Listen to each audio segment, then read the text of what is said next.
Good evening, everyone, and welcome to Shakespeare Society's first D&D night. Woo! We're going to introduce everyone. So, hello, I am Jack Hardman. I am Social Sec of Shakespeare Society, and I am going to be your Dungeon Master tonight. My job is basically facilitate the world, create the game in which the players are going to play in. So, let's introduce the characters. We'll start with you, Theo. Theo, tell us a little bit about you and who you're playing. Hello, I am Theo Duddridge. I am the Secretary of Shakespeare Society, and I am playing Banquo, best friend of Macbeth. Banquo is my character. Yeah. Hello guys, I'm playing a very underground character. It's like from one of the really obscure Shakespeare plays. Don't know if you've heard of it. So I'm playing Hamlet from the play Hamlet. Super obscure. And he's he's the emo prince of Denmark. And I can't wait to play him. So yeah, I'm a third year literature and drama student and I'm excited to play. Hi, I'm Eve and I'm playing Titania, which is going to be interesting as I've never played a druid before, so this is going to be interesting. Hello, my name is Kerryn. I know nothing. I am a first-time D&D player. I am playing the Inquisitive Rogue, Viola, from Twelfth Night. She, the entire time, is going to be dressed like a man and is trying to convince everyone that she is a man. The story begins. We are here in Scotland. You are returning on a boat with Macbeth, and you're watching as the sun begins to set over the kind of foggy Scotland sky. There's mist in the air. You have just finished a battle. You've kind of got full armor. You've already got kind of all of your weapons still ready on you, and you've been at war for the past year or so. As you look out onto the world, you begin to hear the natterings of some impish character behind you as you hear, oh, goodness, ow, ow, and then you hear, boom, and behind you a rip in almost the skin of the world kind of tears open, and this enormous blue glimmering portal appears, and out steps a small man, probably about 3 feet tall, dressed in entirely extremely colourful clothes, lots of greens and purples and yellows, as he steps out and goes, "Ah, you! Finally!" grabs you and pulls you in through the portal. Many years difference between kind of where we just left Banquo and where we are picking up with the Prince of Denmark. He has been reading all day, is carrying a tome, all talking about the kind of the magics of the world, trying to understand, trying to get to grips with the fabric of reality and all of the difficulties that come with that. He's just about to go out and give a speech, telling, kind of, he's going it over it in his head, to be or not. Oh, I don't know how it ends. But he's going over and over, trying to pin down exactly what he wants to say, and just behind him, again, you hear boom, and this massive portal appears, and out steps a crookedy old woman. Goes, "Oh, you! Yes, you'll do nicely!" Grabs you by the scruff of your neck and pulls you in.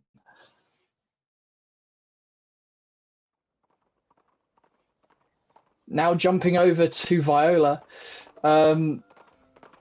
Obviously, you've just had a conversation with a rather jumped up butler about a ring. You've just got this ring off him. You've just had this kind of very bizarre, almost passive aggressive conversation with him.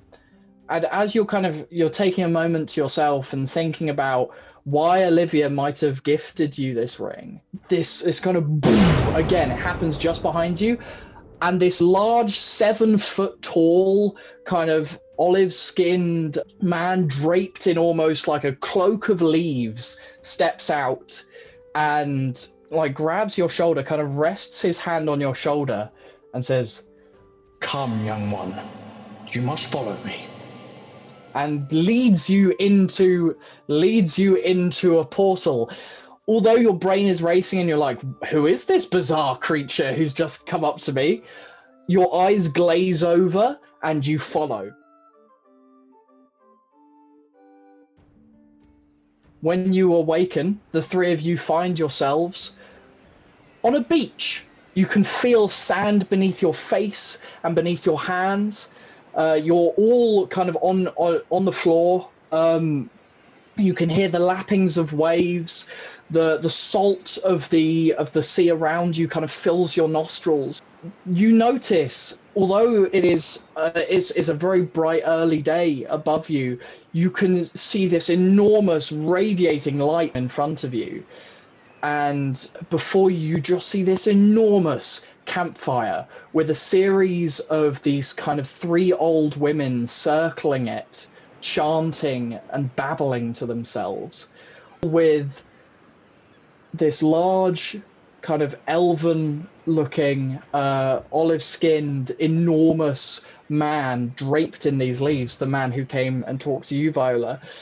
This incredibly beautiful elven woman, similarly as tall and also draped in kind of leaf-like garbs, and this impish kind of young looking man creature who's kind of bouncing around and just gibbering at them, going, "Oh, come on, when are they waking up? Come on, I can't wait for it." And yeah, that is what you all see. You begin to get up, and what do you want to do?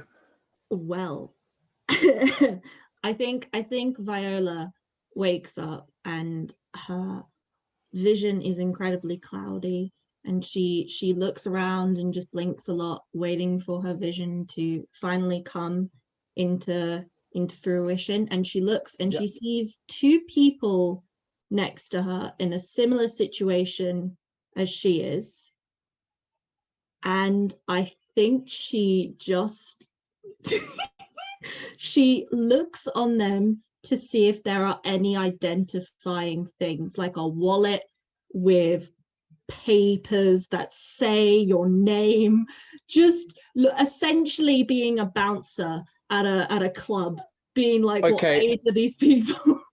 Okay, give me an investigation check to see what you can glean from the people around you. So the first roll of the game, an investigation check, D20 plus your, is it intelligence? I think it's intelligence modifier plus, I think you're proficient, so proficiency bonus.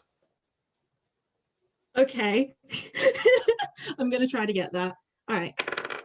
So I got a 14 plus intelligence, which is 1, and plus proficiency, which is 2. Which is 2. So that's 17.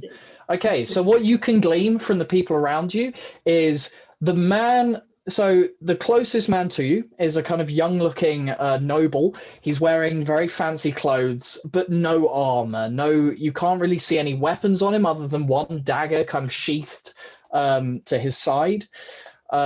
He looks very young. He's also seemingly clutching a book as he's kind of lying on the floor, and on his finger he has this insanely decorative kind of sigil ring, as well as emblazoned, and it kind of shows the same sigil as is emblazoned on his tunic that you can kind of see poking out from the floor. The other man is a significantly older gentleman. He is donned in kind of which kind of armor is it, Theo? I think it's chainmail. It is chain, yeah. Yeah, so just a deep chainmail. He's got a I think it's greatsword, isn't it? Strapped to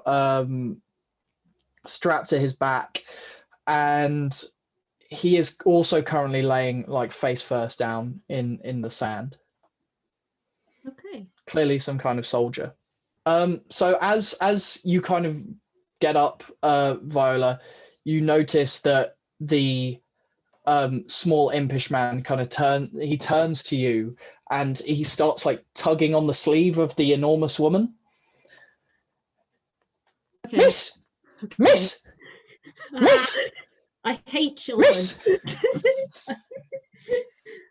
Titania, this is obviously the small impish creature tugging on your sleeve is Puck, and he is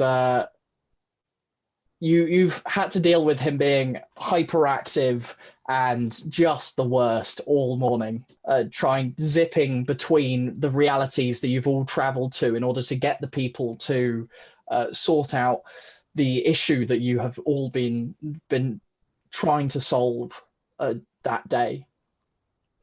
Puck Um, needs yes? to settle down. I just want them to wake up. I Puck. just want to get. Yes. Do you know which one this is? Which one? There's one stirring, can't you tell? Oh, no. I think. And you watch as Oberon kind of leans over, puts his hand on Puck's shoulder, and whispers in his ear, "Sleep." And Puck drops to the floor. Oh, thank you, darling. That's all right. Shall we approach them? Are they all awake yet? That can be solved. And Oberon snaps his fingers, and the three of you kind of raise up off the floor and begin like kind of almost hovering towards these two enormous figures and the small impish man curled up on a ball on the floor. Good morning. Who are you? Where? I what is imagine this? you have many questions. Yeah, we Several. do. I don't even remember what fully happened to me, and I'm just on this blasted beach, and I have sand all over my nice robes. Last time I was on a beach, this was not great. So could you give me a really, really clear story of where we are, please? Honestly, we don't know where we are. All we know is that here is the source of what is happening to our worlds. Let me explain this. Yeah, thanks. My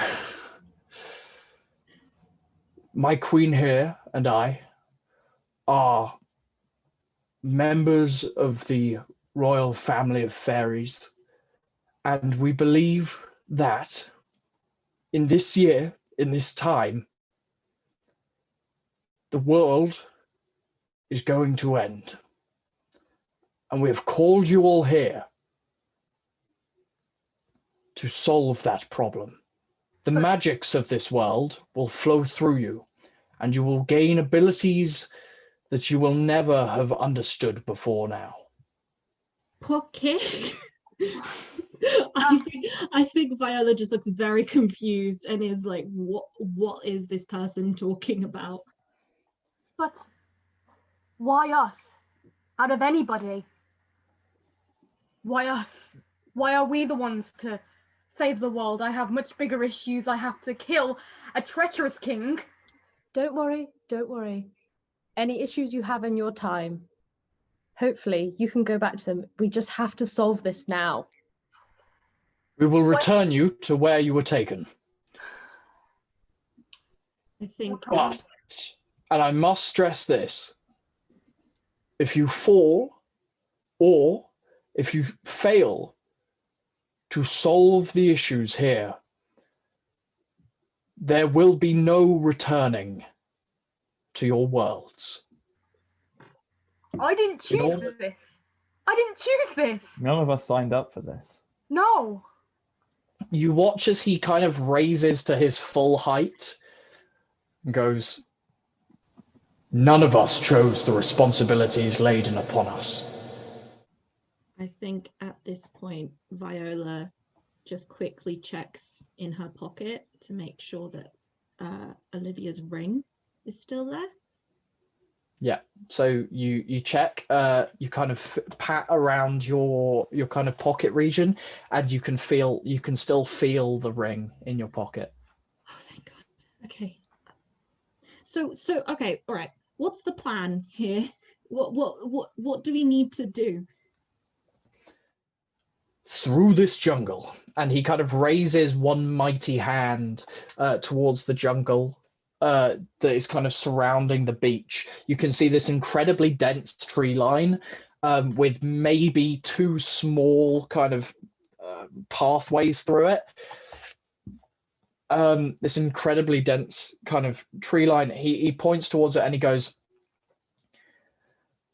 through this jungle, there is something which is the source of the beginning of the end of all of our realities. It is your job to solve this. And because I don't trust this thing, and he kicks Puck, I don't trust this thing to do it with you, Titania. I'm asking you to aid them in this. Of course. You trust me, don't you? Yes. Unfortunately, I used all of my magics opening up the portals to get you here. I'm not much use to you from this point on. It is all down to you. What is this world? I can't tell you. Titania, Puck, and these and he kind of gestures off to the three old women kind of circling the fire, chanting and babbling. We all woke up here just as you did. Let's just get this thing over with, and then I can get back, and I can do what I need to do. So Are we still hovering at this point? Oh no! You were kind of like put up and then like dragged, almost like he's basically you've dropped. You're back on your feet. You're back on your feet. Okay, cool. I'm gonna wander to the witches, and just be like, "Hello, who are you?"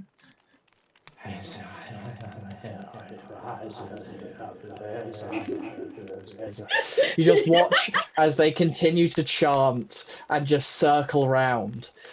Oberon kind of looks over and he goes, "They won't be much use. We've not got a fair word out of them since we arrived." Okay, all right. So I have a trait which is called Eye for Detail, in which I can see something that's hidden. Could I quickly do that and see if there's so I believe that's an insight check. And I'm checking the barrel, or basically just the nearby area of the witches. And then it's a wisdom. Yes, you can either make a perception check or an investigation check. So it's up to you, whichever one is better. Okay, I'm gonna add my intelligence. Cool. I got a 4. I got a 4. You're kind of overwhelmed by just everything that's going on right now. What are these women talking about? You know what, you ladies, you are having a great time. I can tell that you don't need me to bother you. I am gonna back away very slowly, and I think she just takes several steps into the sand, and then she just jogs to the other party. Yeah, that's fine. I think Hamlet would just be pacing around at this point and starting to like mutter things to himself about his timeline and trying to like be like, timelines, multiple timelines, fabric of reality, multiple timelines, because Hamlet's kind of gone a bit insane at this point. Yeah. Timelines, fabrics of timelines, and he's going up to the other people going, timelines, fabrics of timelines. As you're doing all of this, Oberon kind of looks at you and he goes, "I am running very low on the reserves of magic that I have an ability to conjure, but take this. And he touches your shoulder, and this kind of almost rainbow energy begins to like circle around his arm and goes into you. And all of a sudden, you feel your heart rate kind of slow, your brain becomes clear, and your emotions are calm. You don't feel panic, you don't feel angry. You kind of, it's like a breath, it's just like a deep breath. That's kind of what he's just given you, essentially. Thank you. Right. He goes over to his, fellow people who have been washed up on the sand, and he starts to talk to them and say, well, we may as well get to know each other. I am Hamlet, Prince of Denmark, noble of Denmark. Lovely to meet you. My name is, and she takes a second to remind herself, and she goes, my name is Cesario. May I ask that we leave the beach, please? I am really not good around water. Yeah, but first, who are you, young gentleman? Hi, I'm Banquo. Banquo. Huh. Right. Okay. Let's leave the beach then. Let's start on our journey. Dear, which way was it we needed to go? These people seem eager to leave. I cannot tell you. Further into the forest. You can see two pathways that are kind of almost slight gaps in the forest. They're not particularly wide. You're still going to have to kind of get through foliage and kind of wrestle with tree branches and stuff like that. But it's better than the just thick kind of vines and leaves and branches and trunks of the rest of it. There are kind of two pathways. One is further south, one is further north. Does anyone know where we shall go? I feel somehow different when I've got to this realm. I was studying the magic of some worlds in the realms, and I now feel magic course through my veins. So perhaps I could use my magic to get things out of the way for us. So that might be of use. But whether we go north or south, that is something I cannot tell you. Can we hear anything nearby in like the general vicinity? I'll take because you're all listening for it. Give me a perception check with advantage, because instead of all of you rolling. Well, those were some terrible rolls. I believe the highest I got was 7. With advantage. 7, okay. You can hear the generalized kind of squawks and squeals of animals deep in the forest, and the lapping of waves. There's the Can I do another eye for detail roll for just a creature nearby, just in case?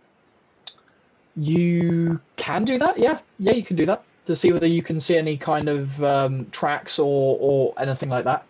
You know what, kids? Let's do it. I am gonna completely spam this eye for detail thing. I got an 8. That's an 11. Modifier. An 11. Okay. Yeah, okay. You can see the tracks of animals, particularly leading off in the northern direction. There's a lot more kind of animal tracks, and you can just about hear the sound is coming kind of more from your right than your left when facing the jungle. Okay. So, sorry, what was your name? Bear. It began with a B. Banquo? Lovely. Yeah. So I see some tracks, and I would really rather not. I'm not the greatest of animal people, don't really like them that much. But it's, I would just rather perhaps it's going towards the northern area. Did you say, Jack? It's going towards northern. Okay. So perhaps we should go another way. Perhaps southern. Southern would be best. But Sure. surely, if the animals are going that way, they're going towards something. They sense something. Or they're running away. Right. Okay. You can tell with an 11, you can tell that the animal footprints are traveling towards the kind of away from the beach and into the jungle. I can tell that these are traveling away from the beach. And into You the share that jungle. with the group. So I do not know what they're going for, but the only thing I can think of is either food or perhaps they are running away from something, but I don't see any monsters here. Or I don't even feel wet from the water. I'm unsure what this is. I think we should just go another pathway. I'm against that. Me too. Look, I'm just going to go find the root of this problem. You can come with me or not. I think Hold I'd on. like to go that way. Cesario, do you want to die a coward? Do you want to die a coward? Do you want to die on this beach and be a coward for the rest of your life? Cowardice is a fallacy. I would rather just stay here, honestly. Well, actually, no, I'd rather not. Cesario, you're rather meek. You have the meekness of a woman. All right, I'll follow you. Okay. She kind of pucks up her chest and she kind of holds her rapier with a shaking hand, and she's like, well, what else am I going to do here? I would rather just not look at the ocean at this point. An excellent choice. Yeah. Can I wake up Puck, please? Puck kind of. What? Where did they go? Where did they? What? Oh, they're. Look! Hello. Puck, I'm going to need you to stay Yeah. quite quiet for the majority of this journey. Okay? What? Oberon kind of grabs him by the scruff of his neck, picks him up, and goes, I'm afraid I can't give you him. What? He is the only repository of magic I have left, and he's the only way I'm going to be able to get home. So, Selfish. sorry, darling. You see Puck begin to glow, and he, teleports out of Oberon's hand, and Oberon kind of glows a similar light and goes, and then disappears. Wait, no, you can't leave us. I want another divorce. Isn't he your husband? Did he just leave us? He's done this before. What a nightmare. Anyway, I'll get my own back, don't worry. He's your husband. You know, I would never treat my partner Ophelia in that way. Never. What? I think Viola at a moment she looks to Tanya in the eyes and goes, what are you? I have never seen someone with you appear to be almost glowing. Are you okay? I am fine. I'm a queen. We all glow. Have you not seen a glowing queen before? I can't say that I have. I'm sorry. I'm sorry if that seemed insulting. I'm taken aback. It's okay, young girl. Oh, sorry, young boy. I see through you. While you might not be able to see me for what I am, what would your kind call it? A fae, an elf? An elf. But I am from another realm. I was reading about this in my books before I disappeared, and I was about to ponder on the meaning of life and talk about my corporeal existence. But anyway, that's another thing. I read about the Faes, and I read about the ruler of the Faes and possessing magical powers and being very powerful beings. Is that the kind of thing that you are? It's what I was. Now I'm stuck here. My powers are not nearly as much as they were. Well, You- how about we figure out what this thing is by following the tracks? All right. Let's follow the tracks. Banquo, it is Banquo, right? Yeah. Yes, it is. Are you okay to It'll follow? be fine. Yeah, I'm happy to come along. I was just about to say, would anyone like to lead? I can. Sure. I will follow the lady. I will follow the lady, and of course Banquo will be fine. I can speak for Banquo. I will follow. Yes. You will. Go. Yeah. A noble Okay, warrior. so as you all begin to kind of walk into the forest and away from the beach, you notice that there's almost this kind of creaking behind you as you begin to walk through the forest. And as you do so, everyone give me a perception check. So that's a 4. I got a 7. I am rolling utter. So I got 11. Yeah, I'd say with an 11 you can see this. Yeah, so you see a troop of baboons kind of swinging through. There's about 8 or 9 of them. They're going through, making baboon noises.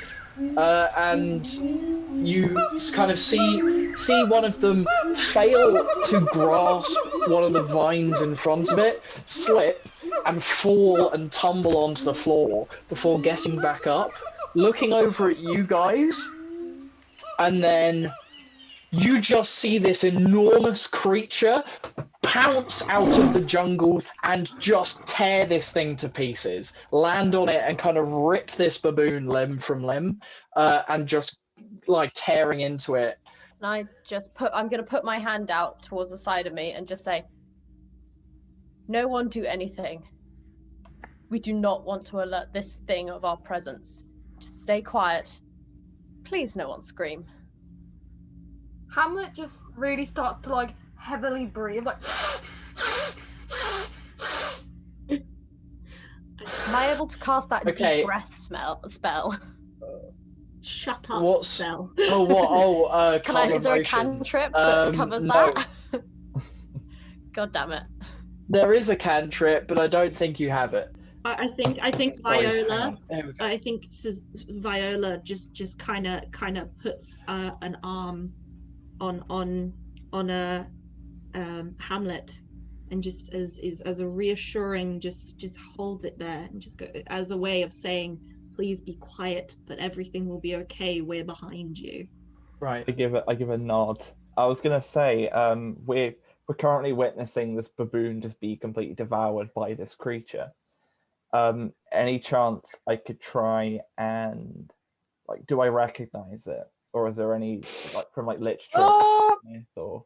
I'd say because you have a druid in your party, you can get advantage with this. Okay. Yeah. So Theo, give me a nature check. Okay, that's 18. 18. Okay, so you do know what this is. You've heard stories about this. They're often found in kind of jungles. This is a jaguar. It's quite a large jaguar, but it is a jaguar. Okay, so as you watch this jaguar kind of tearing this baboon to pieces, it looks up, turns around, and you watch as 2 more begin to kind of stalk out of the tree line. I think Viola at this point tries to hide. Okay, give me a stealth check. I think she tries with her hand on Hamlet. She just whispers, I'm hiding. She does she see the jaguar? She does, right? Yeah, she does. So she just kind of all of you see it. It's quite hard to miss. Yeah. I just whisper to Hamlet, going, I'm going, and I'm gonna nod. she just tries to hide in some shrubbery, just very nearby, and she does try to say, like, if you guys want to come, she doesn't say this, but with that she hopes that people are like, if they want to come with her, they can hide as well, but she's going to try to hide in some shrubbery. Yeah. Oh, okay. Okay. I was going to stay there. Am I able to use my wild shape? Does a jaguar count as a quarter-size animal? I need to give me a second. I will check. Thank you. I think you can. Hang on. It is a CR quarter animal. Yeah, so you can change into it. I want to change into a jaguar. Nice. Viola just extra hides. No. Could I cast the prestidigitation spell? It's the really what like. So I was thinking maybe I could like conjure like a really small, loud animal to run off in the forest to distract the jaguars and take them away from us. Could I try doing that? Anyone who is hiding, give me a stealth check. Titania, you start to transform, your body shapes and shifts, and your face turns into a snout. You get covered in fur and hair. This kind of golden brown fur covers your body. Your form lurches forwards, and your limbs kind of even out, and you grow this tail behind you. And you are a jaguar now. I'm gonna look at Titania and just be like, what? I think Can I like do like a head movement? Obviously, jaguars can't talk, so like a bet. Come on, guys, let's join the fight. I will say that with my stealth roll, I got a 16. So 16. Is anyone else hiding with Viola? Okay, so it's just Viola has disappeared into the tree line. I'm trying to cast my spell to make it like distract. Right, yeah. So you cast prestidigitation, and you see any animal in particular? I was thinking maybe like something loud and small, like a really loud, like rabbits aren't loud and small. Not at all. Honey badger. Honey badger. They are terrifying.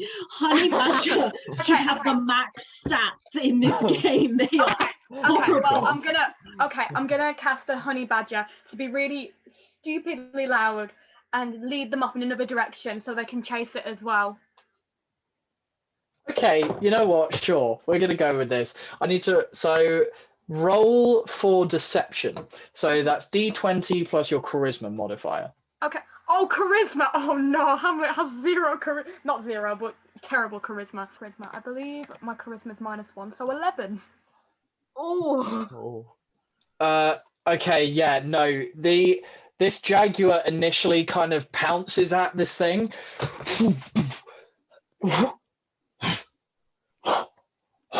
It's kind of swiping through it, and it can't, for some reason, it keeps clipping through it, and then looks up and sees you. Yes.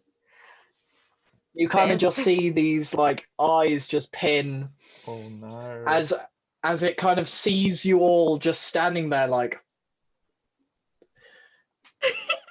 Kerryn, it also rolled high enough. It rolled high enough for it to see you, as its eyes kind of glaze over all of you. Oh, no. Good job.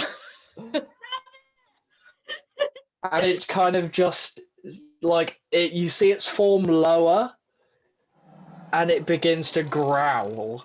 Everyone roll initiative. Oh lord. What did you get? Sorry, quickly. I got 23.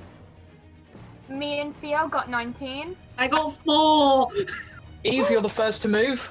Titania, you notice that you kind of see that this thing lowers itself before anyone else, and your brain is like, okay, here we go. So what do you want to do? Here we go. So I'm gonna also do the same, and I hope, what is the angle? Because obviously it went off to pounce at the side, so I'm assuming it's to the left of me. Yeah. Yeah, ish. Yeah. Awesome. Sure. Okay, so I'm gonna crouch down and bloomin' propel myself across, pounce, and try and like barrel into its side, knocking it off where it was gonna pounce from. Do you want me to roll? Okay, so you run. Yeah. So you're running forwards. Roll to attack. Mm-hmm. Give me 2 seconds. Because you're moving more than 20 feet at speed, it means that while attacking, it means that you get pounce either way. So you will naturally like knock them off balance if they fail a check. 14. So 14 hits, and it fails to basically stay upright. So you smack straight into it and you go tumbling. And Nice. as you have it pinned, you kind of raise your head and these kind of fangs in your mouth, and you just bite into it. 8. 8 points of damage. That is okay. Cool.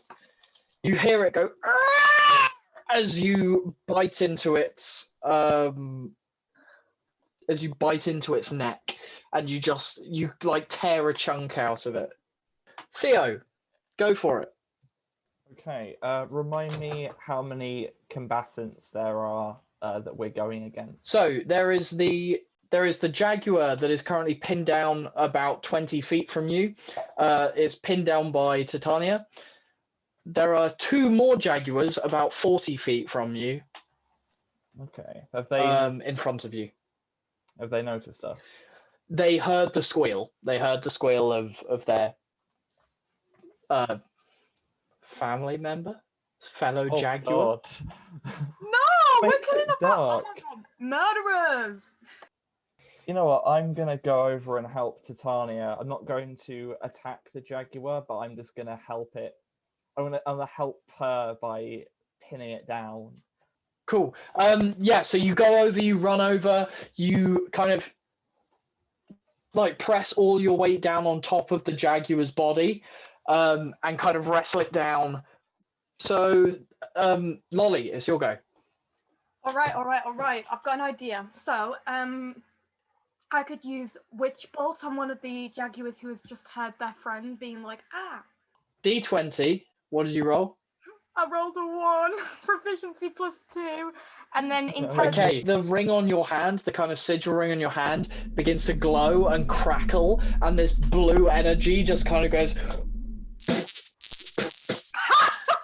and can't actually, it kind of just misfires. And then I look at the jaguar and I just go, Oh no. Okay, that's one of your first level spell slots, so cross that off. The 2 other jaguars come running forwards.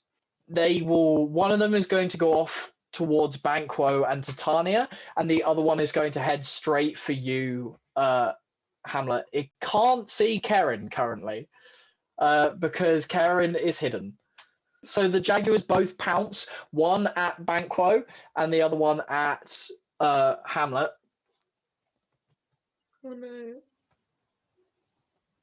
The one at Banquo jumps, misses, and just tumbles. The other one jumps at Hamlet, and you kind of see it get out the way, and you kind of throw yourself to the side as it jumps where your head would have been.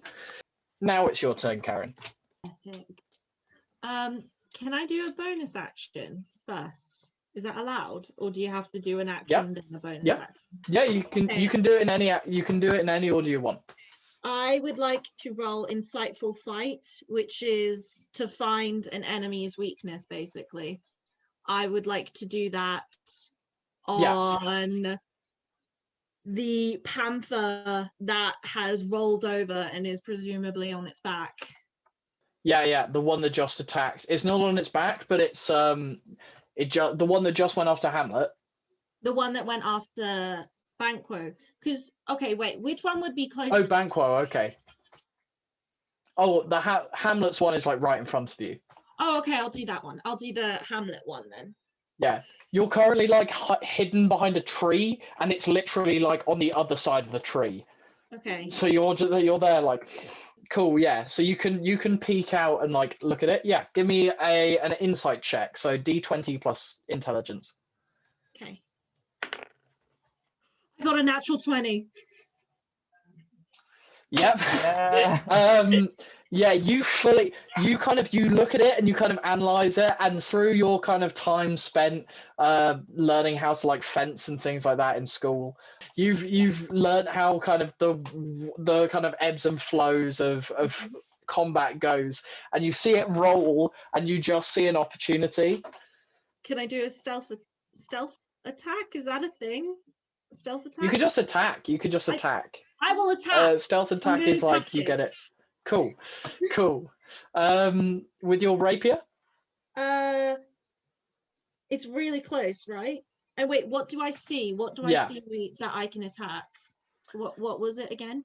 So it's you kind of notice that it's because it's not wearing any armor, and because it's not wearing any armor, you kind of notice that there's a lot of kind of veins and things like that in the neck and in the side. So you reckon that if you attacked either of those areas, you would probably deal a pretty fatal blow. Okay, I am going to use my 2 daggers and just stab those areas. Okay. Yeah, you jump and you kind of attack. Give me 2 different attack rolls. So I do 2 d20s. So to actually hang on, you don't have extra attack, so that would be it was only 1 d20. You can only attack with 1 dagger at this point. Okay, cool. I'll just stab. Just stab. Oh my god. Cool. Please. Yeah. So you like jump and you kind of go with the dagger. I got 17 plus 1 plus 2, so a 20. Yeah. That hits. So you go and you kind of sink the knife into its kind of throat, and it just Okay. I got a 1 and plus a 1, so 2. roll. I think it's 1d6 for your stealth. Okay. I got 6. Okay, so that's 8 damage in total. It just screams as you've kind of plunged this dagger like deep into its throat, and it's just like blood is just pooling out of it. Nice. This is epic. Okay, so top of the round again. Eve, it's your go. You've currently pinned this jaguar. You get advantage on any attack rolls you want to make. Okay, so I'm just going to do a claw attack. Keep it simple. So, yeah, that is a 13. Yep, that hits. So you reach across this thing's throat and you just kind of slice your claws across its throat as you've got it pinned. Do damage, so d4 plus 5. 2. So that's enough. So you just kind of rip out its throat as it just like sits there like bleeding on the floor, and it goes lifeless underneath you. Oh. Theo, it's your go. You've just seen this thing be absolutely decimated by Titania. I'm gonna immediately stop pinning this thing down now that it's dead. So remind me, Viola is going after another jaguar, and there's one currently near Hamlet. There's one that literally just tried to pounce at you. Yeah, there's one that literally just tried to pounce at you, and it's within 5 feet of you. You know what? I'm gonna give it a bonk with my long sword. Not to do massive damage, but just to get it unconscious. Okay, that is an unnatural 20 to hit. Okay, yeah, that hits. Do damage. That is 5 damage. Yeah, and so as this thing is kind of like sizing you up and trying to see where it can next attack, you go and swing at it, and it kind of jumps out the way, and you kind of gash across its side. Hamlet, you've just had one of these things pounce at you, and then you saw Viola jump out of the tree line and just like stick a dagger like into its neck. I kind of look at Viola and like I admire her, and I'm like, oh, that's so epic. And then I kind of look back and I grab this thing and use my chill touch cantrip. So you just place your hand, you like, as it's trying to like wrestle against it, you just kind of place your hand against its head and just channel necrotic energy into it. Yeah.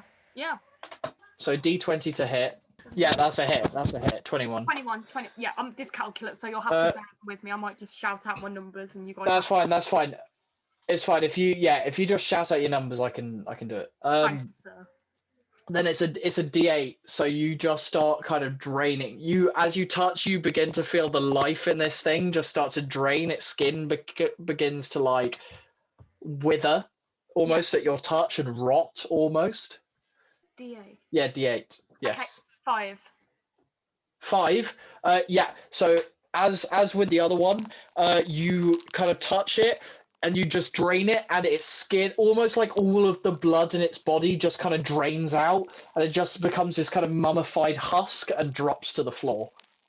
Okay, so the other person is the Jaguar first, and then Kerryn. So the Jaguar that you just stabbed, Theo, gets back up, seeming that you've just like taken a slice at it. It's going to try and pounce at you and going to try and bite you. This is a 4 to hit.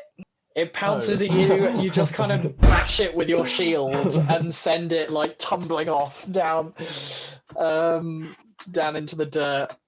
Cool. Kerryn, it's your go. So the one that you were just on top of is dead, and you can see Banquo kind of dealing with the last one.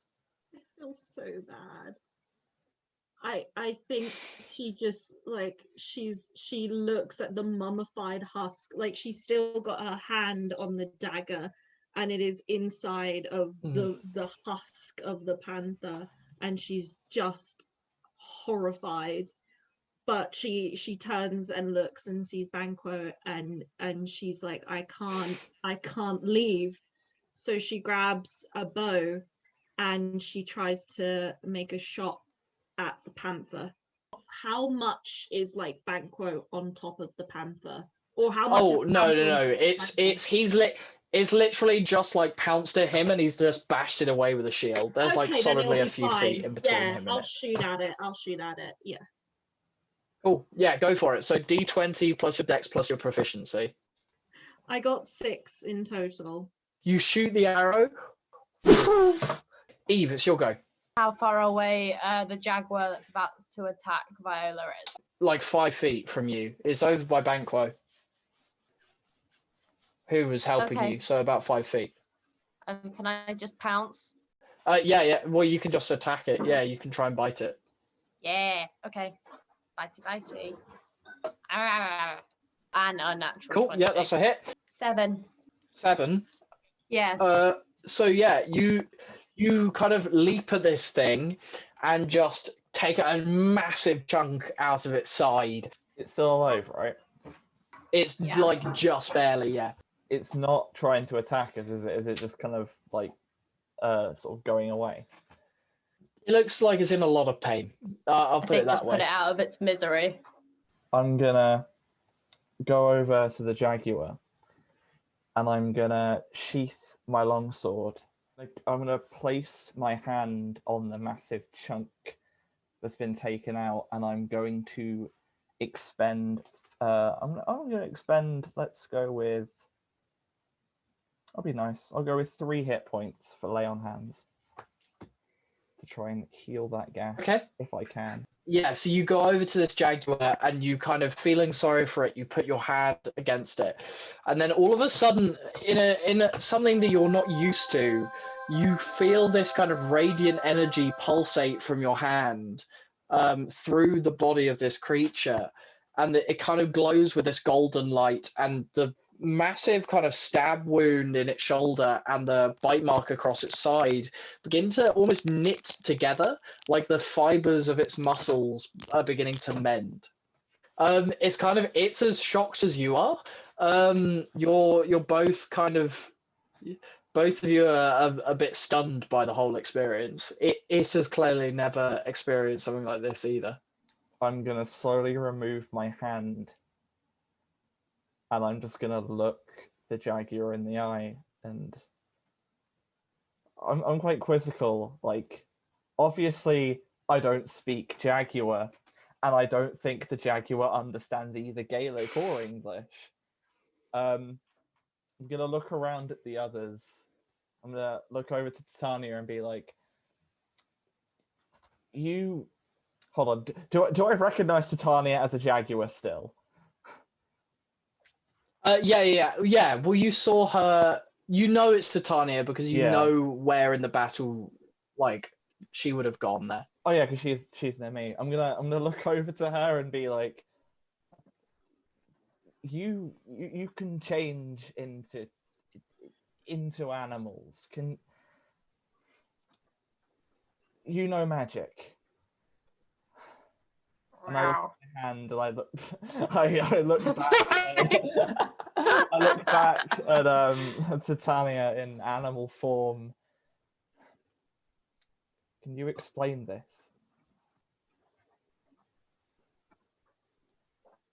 I think Viola first turns to Titania, and she is absolutely just shocked because she saw her sort of turn into a panther. Yeah. She didn't see the full thing, and now she's seen it, and she's just mystified by just this presence. Her glow is still there, so she can tell it's her, but she's just like, oh my God. Can I glow back into my my Fey self, please?